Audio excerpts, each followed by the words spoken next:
You are tuning in to the Pop Culture Retrospective Podcast. This show is dedicated to the memory of my big sister Rebecca, who was a fan of all things pop culture, particularly the people, places, and trends that defined the 80s, 90s, and early 2000s. Welcome aboard this pop culture time machine. I'm Amy Lewis, and this is episode number 110, a very special 5th anniversary episode.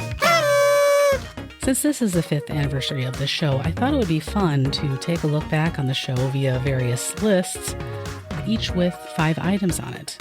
We will discuss some funny moments from the show, lessons learned, which episodes have been the most popular thus far, and so on and so forth. So sit back, relax, and let's nerd out on nostalgia together.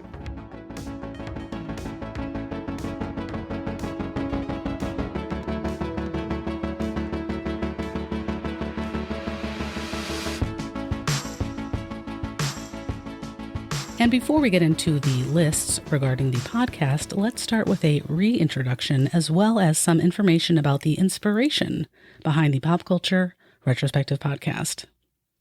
To begin, as you heard a few moments ago, my name is Amy Lewis, and I am the host of the show and your official captain aboard this pop culture time machine, if you will.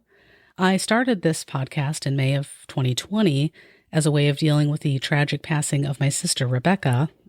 Sometimes I call her Rebecca, sometimes I call her Becky, same person, who died by suicide in March of 2019. She was just 38 years old, and I had just turned 36 a few days before she passed away. My sister's life was cut way too short. In the 3.5 decades that we had together, I thankfully have so many fond memories. Memories that are associated with laughter, pop culture, our family, our friends, our childhood, our adolescence, and our young adulthood. We lived apart for most of our adult lives and experienced some strain in our relationship at times, but the love was always there. The memories were always there. The silly stuff we loved as kids and teenagers were always there and a part of our conversations.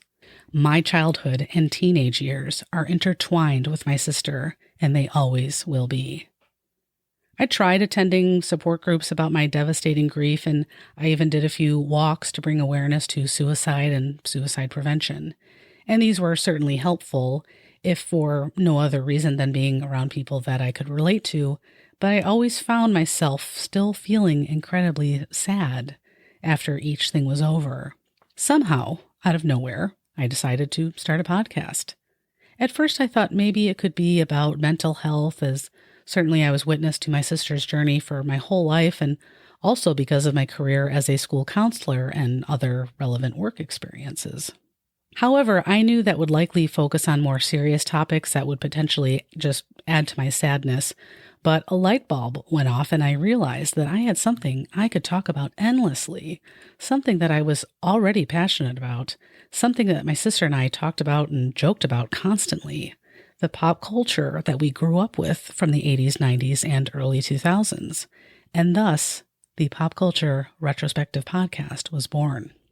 What started as a solo show recorded in the corner of my bedroom has evolved into a show that has involved guests at times, unique topics, tons of research, and connections with fellow podcasters and guests who have become close friends.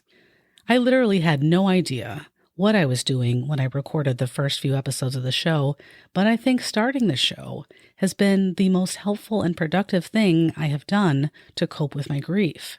And the show is always lighthearted and funny. I poke a lot of fun at the stuff me and my sister grew up with, just like we did whenever we were together. Outside of the show, I am a mother of 2 boys, a wife to my best friend, self-employed as a photographer who owns their own business, and trying to find time for all of the other stuff I enjoy, like traveling, mountain biking, reading, and a whole host of other things. So that brings us to the 5th anniversary show today. Now, let's get started with those lists. To begin, here are 5 things that you should know about my sister, Rebecca. First, she was a horrible driver. Probably the worst driver I have ever met. I am not sure why this was such a challenge for her, but despite being one of the smartest people I've ever met, the girl could not drive, okay? She got so many speeding tickets in her first few years of driving that she either did have or was close to having her license suspended. One time she got pulled over for speeding. She got distracted while listening to the Hamster Dance song. Do you remember that website and that song? Well, I found a remix of that song, probably downloaded on LimeWire, which I'm sure infected my computer, but it was worth it. And I burned it onto a CD and I gave it to her. So apparently she couldn't ignore that banger.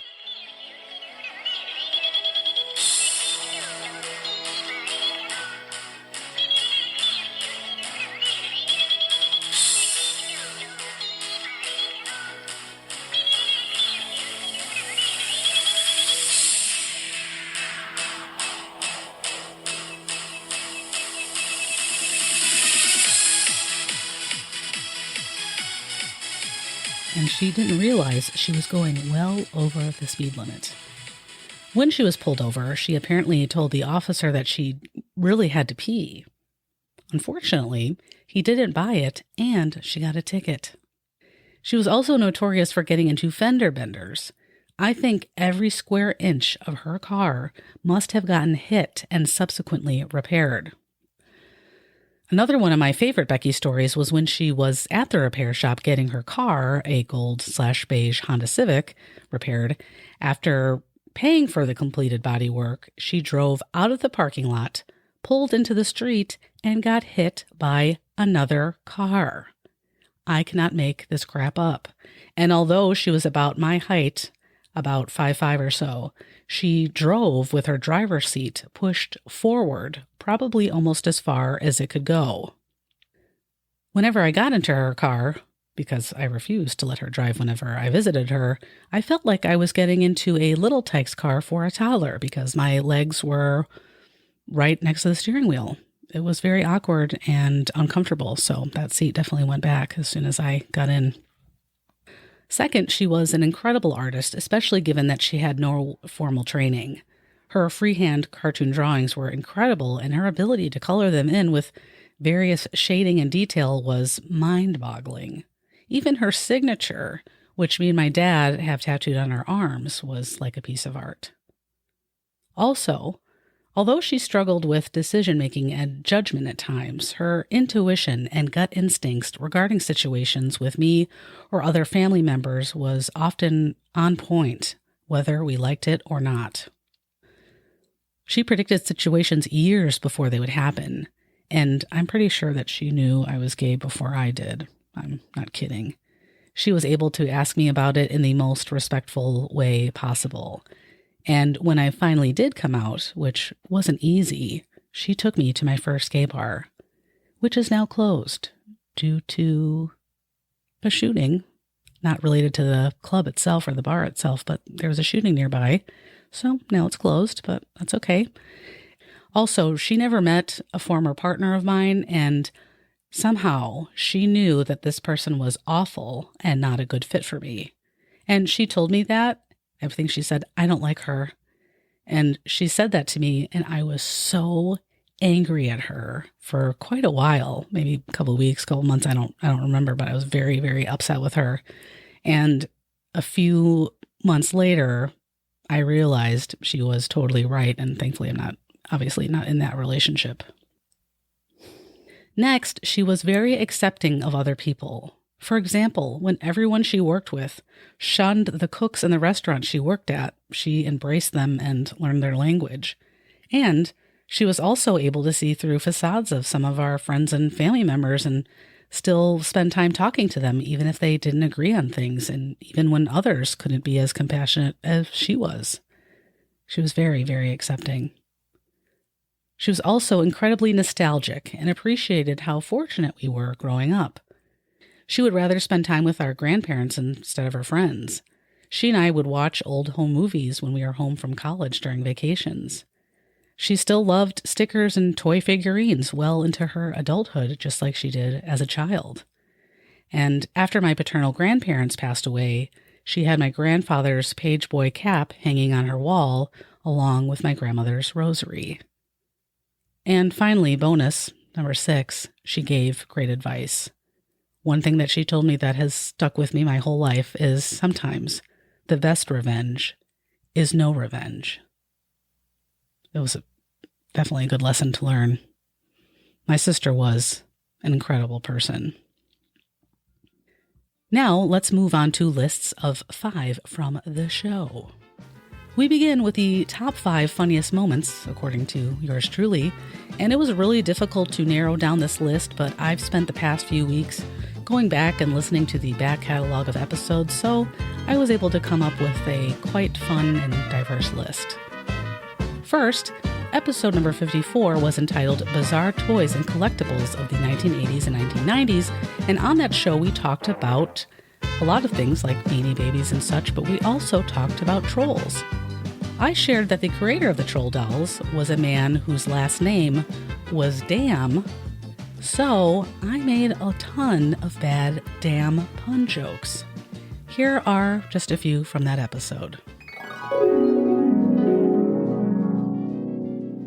Thomas Dam sold all the figurines during his initial experiment.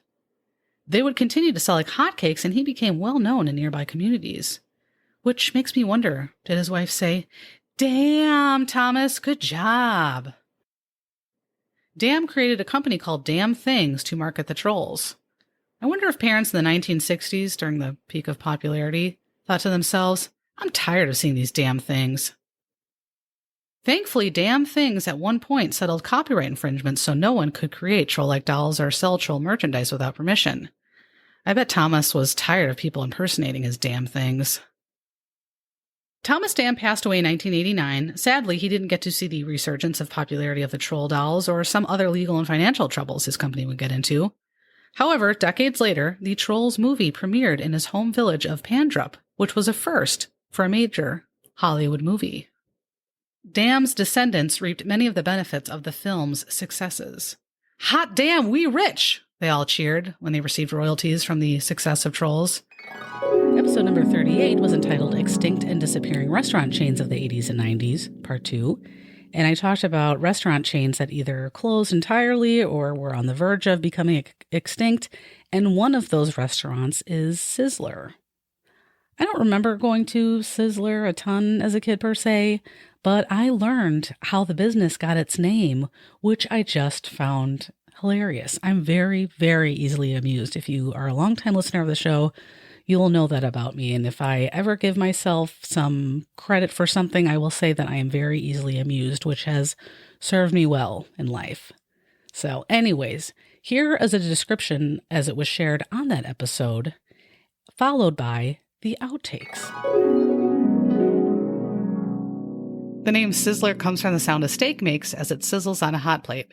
Sizzler? I don't think I ever heard that noise, but anyways.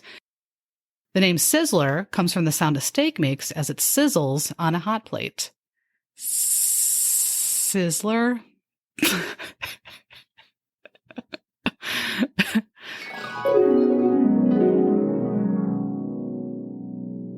Episode number 53 was entitled Popular Toy and Cartoon Bears of the 1980s, and on it I discussed the multitude of cartoon and toy bears which were popular in the 80s and 90s. I read an article from The Onion that my sister just loved, and we used to read this to each other all the time and just laughed our asses off. So I knew I had to include it in this episode. Here is a clip of me reading that article, followed by the outtakes. And this is called My Teddy Bear Collection is Fucking Great by Brenda Falam. You should see how many fucking teddy bears I have. I just can't get enough. Shit, the last time I counted, it was up to 150. I've got most of them in the bedroom, but I can hardly fit another goddamn thing in there, so I had to start putting them in the living room.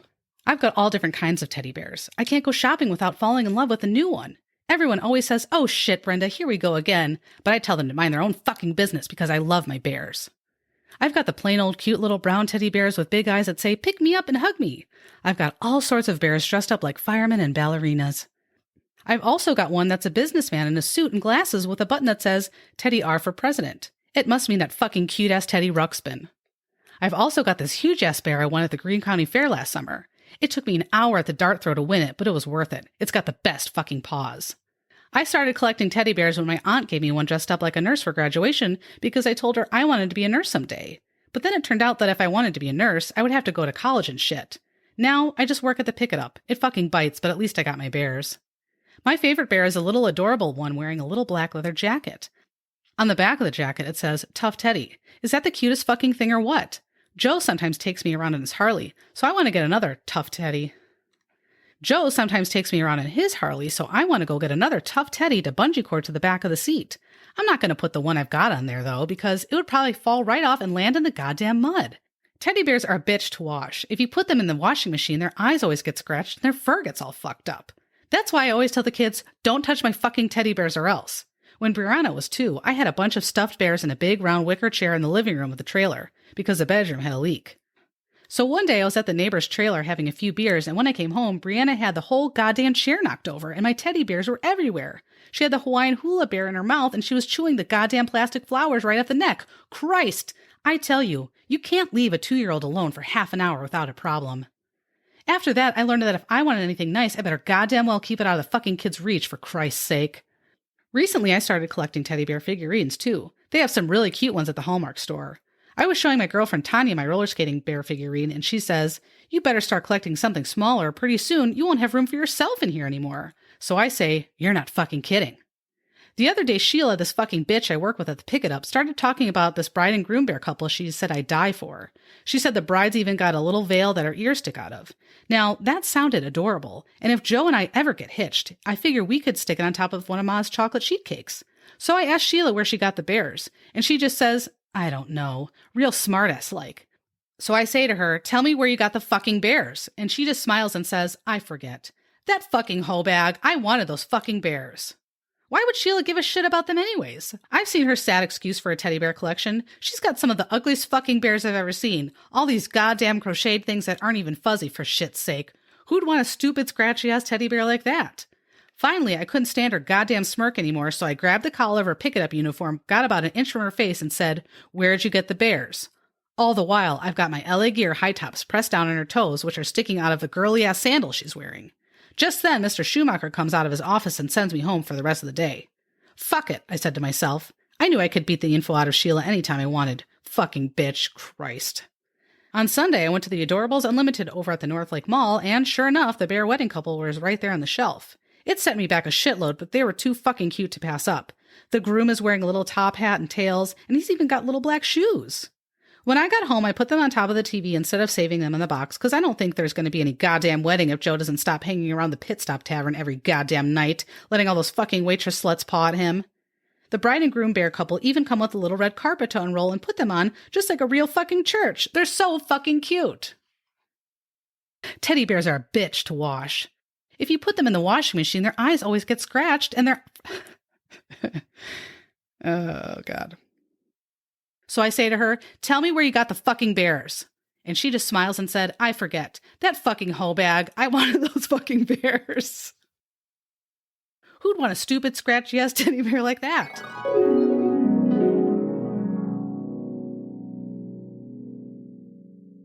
Episode number 26 was entitled Extinct Department and Big Box Stores, Retail of Yesteryear.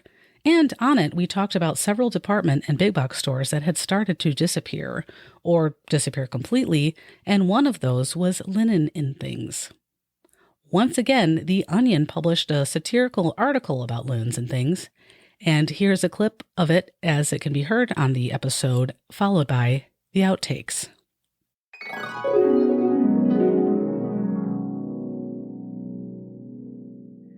I found a really hilarious article sort of mocking Linens and Things, and I will say in advance that I'm going to read that article, and there are some expletive words in there, nothing too crazy, but just want you to be warned that I will be using some adult language here in just a moment.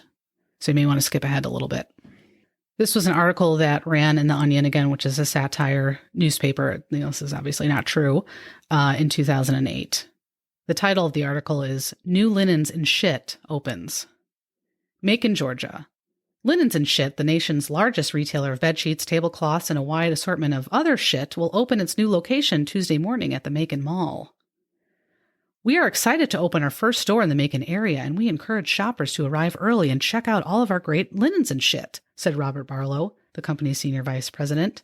We're proud to offer the local community the best selection of the name brand shit you want at the prices you love. We've got all sorts of shit, Barlow added. Bath shit, kitchen shit, shit for the bedroom, seasonal shit, and all the other shit you could possibly imagine, plus linens. The store is scheduled to open its doors at 6 a.m. The first 100 customers will receive a bunch of free shit. The 55,000 square foot facility features 12 full-service checkout lanes and 6 express lanes, 4 kiosks to register shit for important events, and dozens of aisles stacked floor to ceiling with an estimated 650 tons of shit.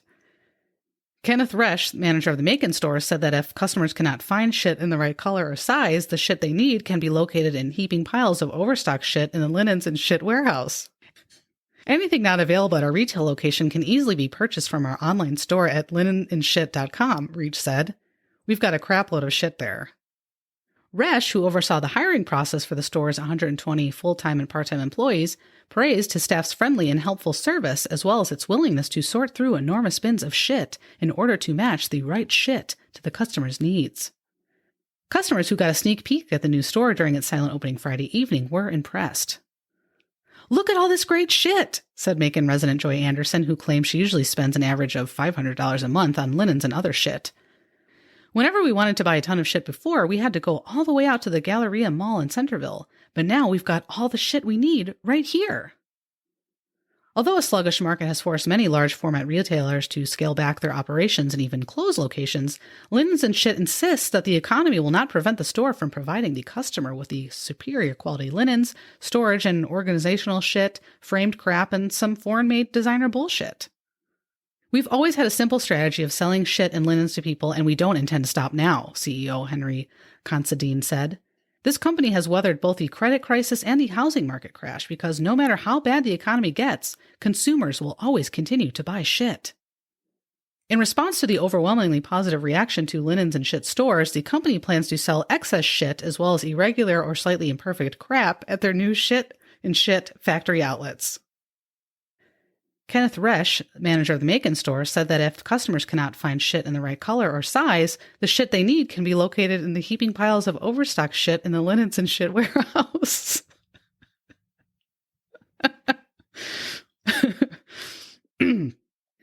Kenneth Resch, manager of the Macon store, said that if customers cannot find shit in the right color or size, the shit they need can be located in heaping piles of overstock shit in the linens and shit warehouse. Oh, this is funny. Anything not available at a retail location can be Anything not available at our retail location can easily be purchased from our online store at linenandshit.com, Reach said. We've got a crapload of shit there. In response to the overwhelmingly positive reaction to Linens and Shit stores, the company plans to sell excess shit as well as irregular or slightly imperfect crap at their new shit and shit factory outlets.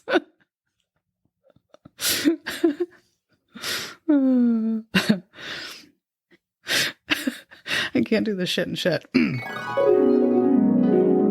And finally, my all-time favorite funny moment from the podcast thus far, the sharing of the lyrics to the sexual innuendo song .com by Usher.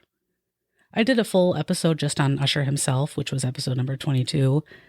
My sister adored Usher. I think Usher is incredible. I love him and his music, but the song is just ridiculous.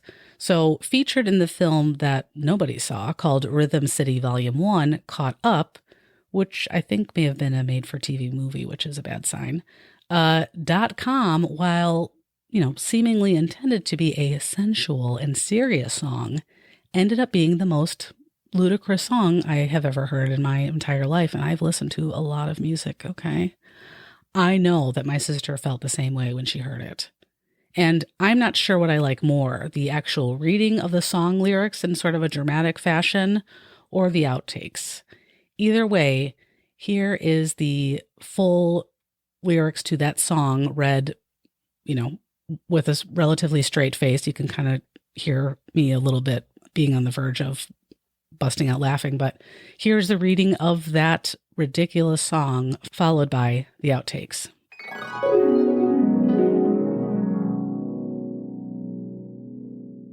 But anyway, here are the lyrics, and I am not making these up. These are real. Ooh, I love the way you dirty type. I can take you home on escape. Ooh, I need your backspace in my life. Thank God you don't have a flat screen. Please, baby, I got to see you, and I really want to please you. So get on my laptop so I can download. Online, I love the way you log on. We can do it all night. I'll make you.com. Baby, if you sign on, I'ma make you lights off. Ooh, baby, if you log on, I'll make you.com. I wanted to link up with you, baby, at first sight. With you, I get to use my F keys. I can't wait to give you megabytes. I got all the memory you'll need. Let my fingers do the talking. Please, baby, I got to see you. And I really want to please you. So get on my laptop so I can download. Online, I love the way you log on. I'll make you.com. Ooh, baby, you want this, I know. I can't wait to give you my hard drive, my moonlight, if it's all right, baby. I'm always at your window, ready to shift and control you, if you want me to. Say yes, baby. Say yes, baby. Say yes, baby. Say yes, baby. Got to say, ooh. Say yes, baby. Say yes. You gotta say yes. Yes. Please, baby, I gotta see you. And I really want to please you. So get on me, baby. Get up on me, oh. Online, I love the way you log on. We can do it all night. I'll make you.com. Baby, if you sign on, I'ma make you lights off. Ooh, baby, if you log on, I'll make you.com. Ooh, I love the way you dirty type. I can take you home on escape. Ooh, I need your backspace in my life. Thank God you don't have a flat screen. Please, baby, I got to see you. Thank God you don't have a flat screen. Please, baby, I got to see you. And I really want to please you. So get on my laptop so I can download. So get on my laptop so I can download. Online, I love the way you log on. We can do it all night. I'll make you.com. Baby, if you sign on, I'ma make your lights off. I'ma make you lights off. Ooh, baby, if you log on, I'll make you.com. I wanted to link up with you, baby, at first sight. With you, I get to use my F keys.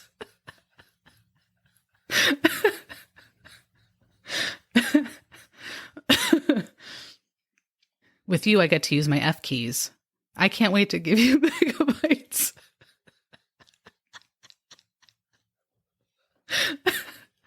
I can't wait to give you megabytes. I got all the memory.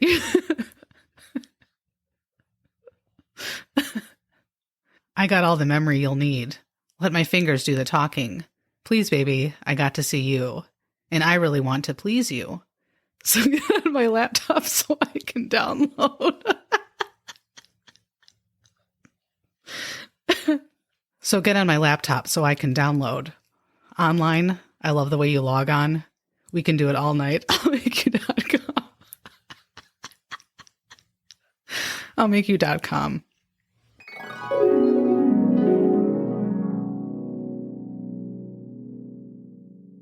Next, here are the 5 most downloaded episodes of the show.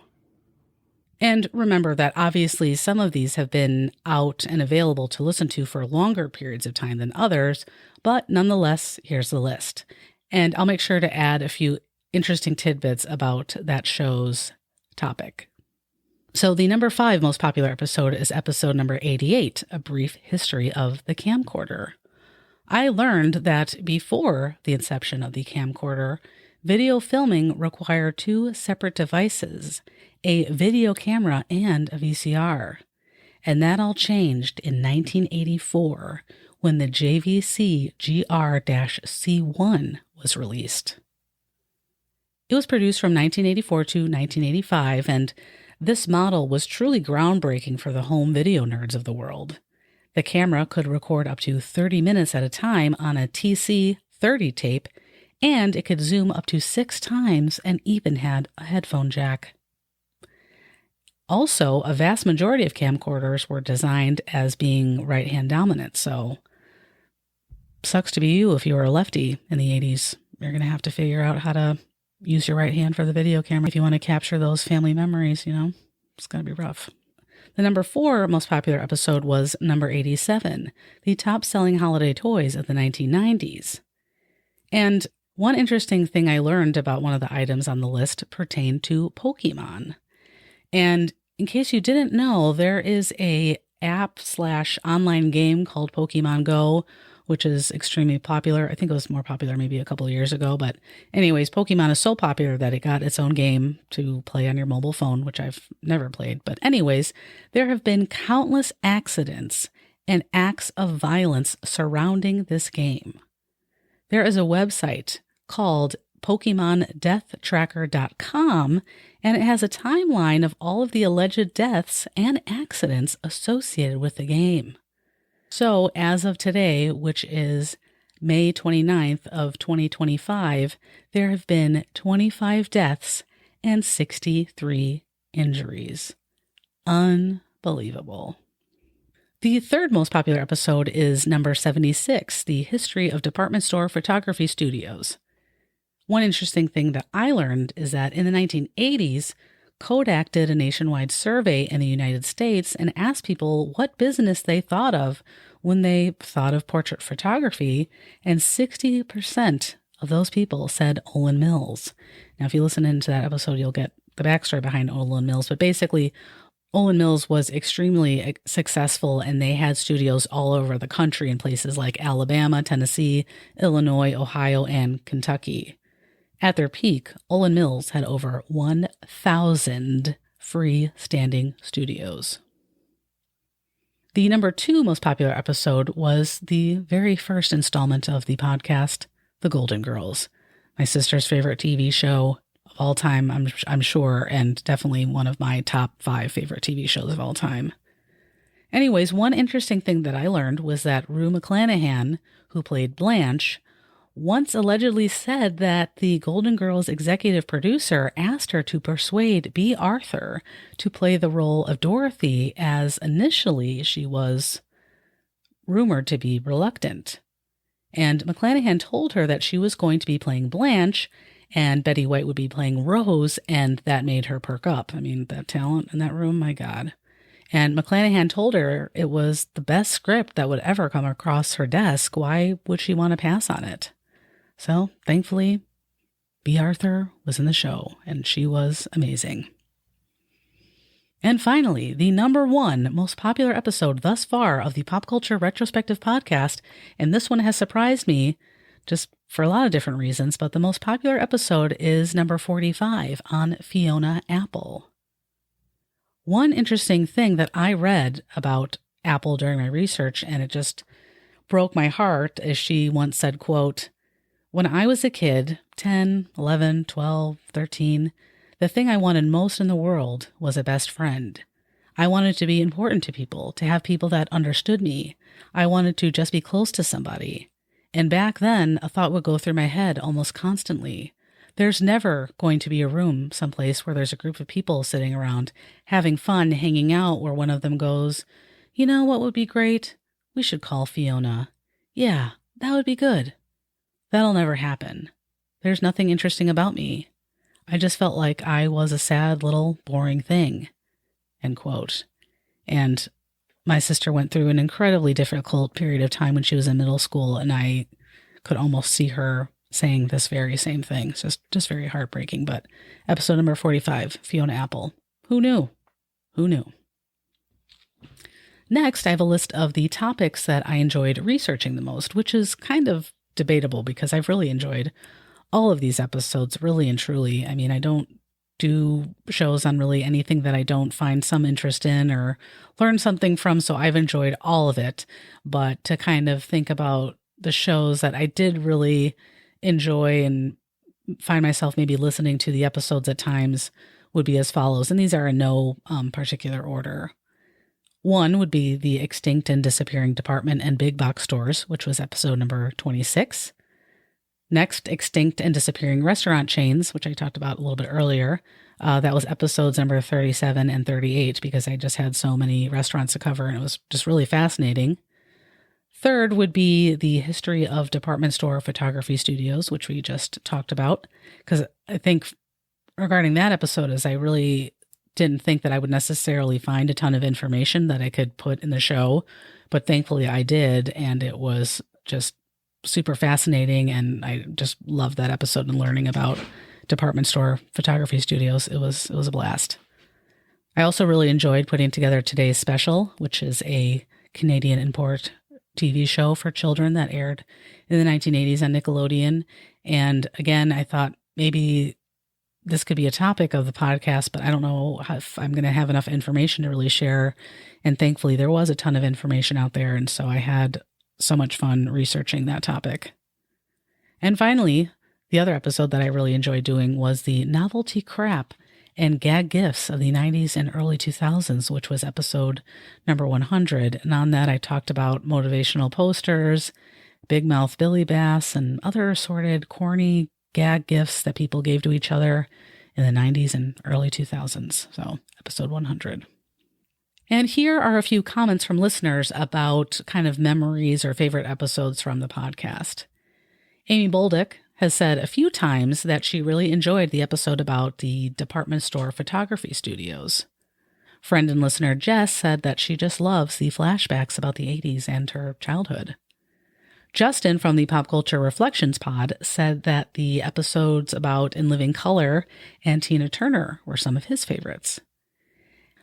Thank you all for sharing your feedback. I always love to hear from listeners, so don't hesitate to reach out, amy@popcultureretrospective.com.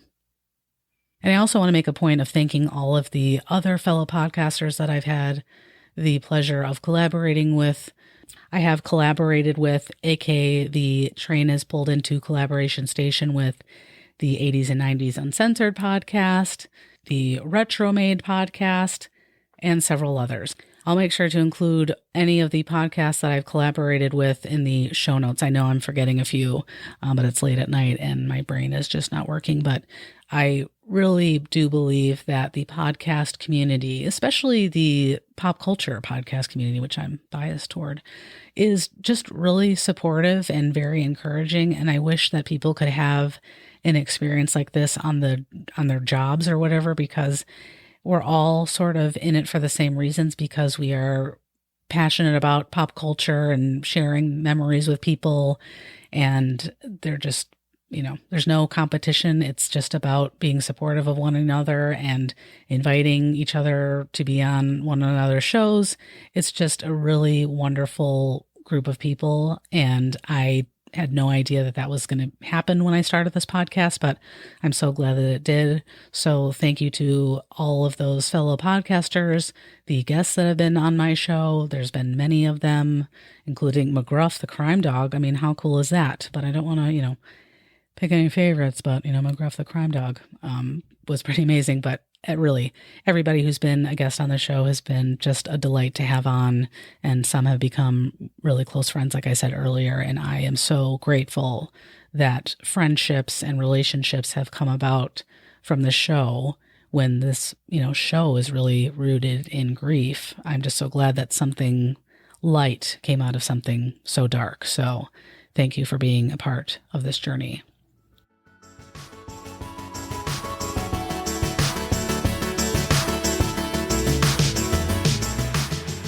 I hope you've enjoyed this retrospective episode to mark the 5-year anniversary of the Pop Culture Retrospective podcast. I know I had so much fun putting this all together and reflecting on the show. And I found a quote about nostalgia that I really loved, and I shared it on Instagram, I think a few days ago, and figured it would be an appropriate way to close out the show. So from the account War Paint Journal, they posted a story with a quote that said, "Nostalgia means you lived through something real, something that mattered. It's proof that there were moments, people, or places that made you feel so deeply you'd go back in a heartbeat if you could. Not everyone gets to miss their own life like that. It's a quiet kind of privilege. If you feel nostalgic, it means parts of your past were so alive, they still echo in who you are today." End quote. That is beautiful. I'm not kidding. That really really encapsulates how I feel about my childhood and teenage years, especially with my sister. Make sure to visit popcultureretrospective.com for all of your 80s, 90s, and early 2000s pop culture needs. You can leave a review here, check my blog posts, or purchase some merch.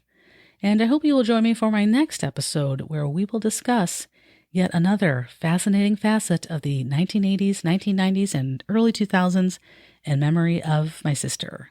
Until then, be kind, be safe, and hold on to your memories. Thank you for tuning into my mama's podcast and the memories of Auntie Rebecca.